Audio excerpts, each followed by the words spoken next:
రావణ వధ కోసం శ్రీ మహావిష్ణువు శ్రీరాముడి అవతారంలో కిందకు వస్తాను అని చెప్పారు దేవతలతో. చెప్పాక దేవతలందరూ నరుల రూపాల్లో కానీ వానరుల రూపాల్లో కానీ మేము కూడా వచ్చి స్వామి నీకు సహాయపడతాము అని శ్రీ మహావిష్ణువుని వేడుకుంటే ఆయన సరే అన్నారు. అప్పుడు ఏమైంది, కైలాసంలో పరమేశ్వరుడు ఒక సభ తీర్చాడు. తీర్చి నా అంశావతారంతో హనుమ రూపంలో కిందకి వెళ్ళి శ్రీరాముడికి సహకరిస్తాను అని స్వామి చెప్పాడు పరమేశ్వరుడు.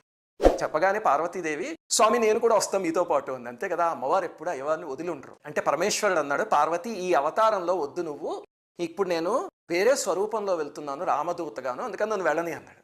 అప్పుడు అమ్మవారు స్వామి నేను నిన్ను వదిలి ఉండలేను, పోనీ ఒక పని చేస్తాను, మీరు మీ అంశతో కిందకి వెళ్తున్నారు కదా, నా అంశని మీ తోకలో ప్రవేశపెడతా, మీరు వానర రూపంలో వెళ్తున్నారు కాబట్టి ఆ తోకే మీకు శక్తినిస్తుంది అని చెప్పింది అమ్మవారు. అలాగా ఆంజనేయ స్వామి తోక అంటే పార్వతీదేవి యొక్క శక్తి. ఇదొక ఉపాసనా రహస్యం, చాలా మందికి తెలియదు.